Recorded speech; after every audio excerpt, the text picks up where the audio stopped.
Alright. Here is a longsword build, you samurai bastards. This one is based on critical draw plus some attack boosts and quick sharpening as well. I have two main issues with longsword. First one is that its sharpness obviously degrades very fast, and another one is that although it is faster than wielding a hammer or something like that, it still isn't as fast enough when your sword is drawn out. Most of the time I was finding myself running around with my sword sheathed, so I decided to implement that defensive mechanic into offensive mechanic by applying critical draw to the build. That way, whenever attack is initiated from sheathed position, you're gonna do automatic critical hit. This also gives you a lot of defensive options.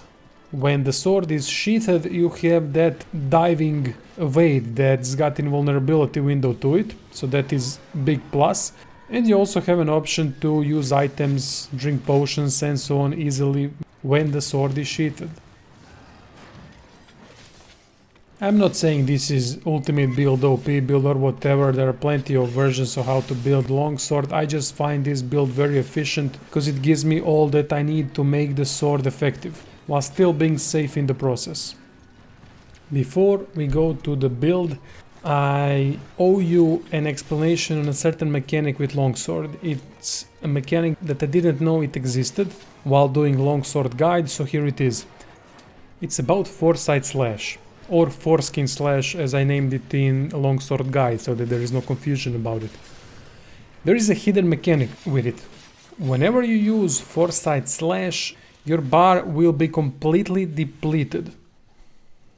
So you gotta have a bit of a bar before you can use foresight slash, and you can use it after any kind of an attack. You can do circle, then foresight slash, triangle, then foresight slash, and so on. It can be done in the middle of any combo. The thing is, that bar that is depleted is actually wagered. If an enemy hits you while you're doing that backstep with foresight slash, and then you hit an enemy afterwards in the same move, you're gonna have your bar that you wagered completely replenished. So your bar will be full, no matter how much bar you wagered. If you perform a proper foresight slash, you're gonna fill it up completely. And then you can continue with Spirit Round Shield immediately by pressing R1 or R2 button, depending on your joystick layout, and upgrade your power level. It is an amazing move that I completely missed previously, but it is not easy to pull off. So let's head into the equipment section and see what I have concocted in this particular build. With this playstyle that I've shown you using the draw attacks, this works perfectly. You're gonna do lots of damage and you're gonna be as safe as possible with the longsword. For my weapon I went with Nergal River, although it is optional, go for whatever you like because it doesn't matter that much. Focus mostly on raw attack because longsword does not have fast attacks like dual blades, for example, not even close, so elemental attacks are not as great. But then again, they are not as bad as with greatsword, so it's balanced. This weapon is balanced in everything. Still, if you want to go down the elemental route, nothing wrong with it. I've chosen Nergal River because it gives me a lot of sharpness, so I don't have to worry about it at all during the fight. By the time I lose one sharpness level, my enemy has been damaged already and they are running away from me while I'm sharpening the bloody thing. Other than these armor pieces that you can see, I went with also attack charm number 3, fully upgraded, so that we get 3 points into attack boost. With 4 points into attack boost, you get yourself plus 5% more affinity, which is critical hit chance. It's a decent little help next to the attack boost that you get already. 3 most important skills here are attack boost, critical draw and weakness exploit.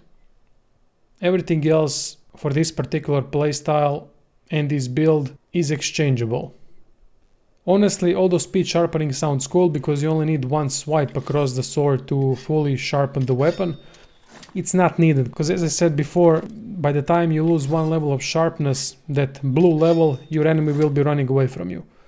Critical eye at level 2 only gives you about 6% more crit chance, which if you feel like it's not worth it, you can replace with something else. And other stuff are mostly passive bonuses that I couldn't get rid of. Set bonus, we have Punishing Draw from Odogaron set. It needs only 2 pieces from Odogaron set, and it gives you about 10% more damage when you do draw attack.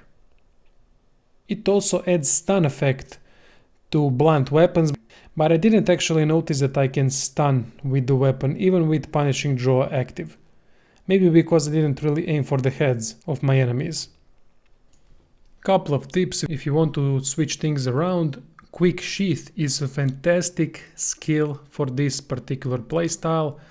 I just couldn't put it in here because I would lose something, either a critical draw or something else, which wasn't worth it in my head at least. And you can also buff Critical Eye, Weakness Exploit and Attack Boost.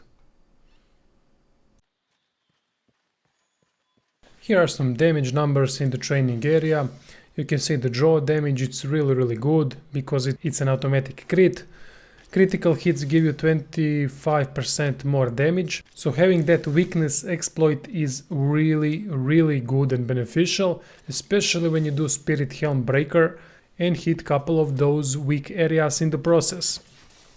That's why weakness exploit is better than having attack boost, although I did try playing with Rathalos headpiece that would give me 2 more attack boost. It was not worth it. Normal attacks gained maybe 1 or 2 points per hit, which was negligible, while weakness exploit gave me many more chances to do critical hits against enemies' weak body parts. That in turn gives you 25% more damage overall to every hit, if it is a crit. I also tried adding critical boost headpiece, that is another Rathalos armor piece, but it almost did nothing, and that's why I suggest that you stick with eye patch, because it gives you that weakness exploit that is better overall than those 2 other upgrades. Still, you can play around, swap armor pieces, go for something completely different, it's up to you.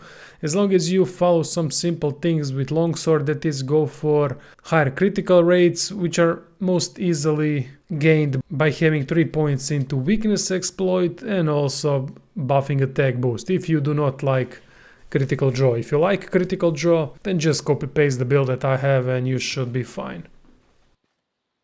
That would be it for my first build for Monster Hunter World. I hope you liked it. I've played with this weapon against enemies like Black Diablos and Nergigante and I had really almost no trouble at all. If we discount their cheesiness, but that's another story.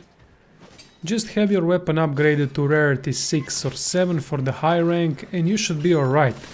Really, there will be difference in damage, but not so that it would make another type of weapon completely useless. There is no such thing. As long as the weapon is upgraded to higher levels, you'll be fine. Thank you all for watching and see you all samurai bastards soon.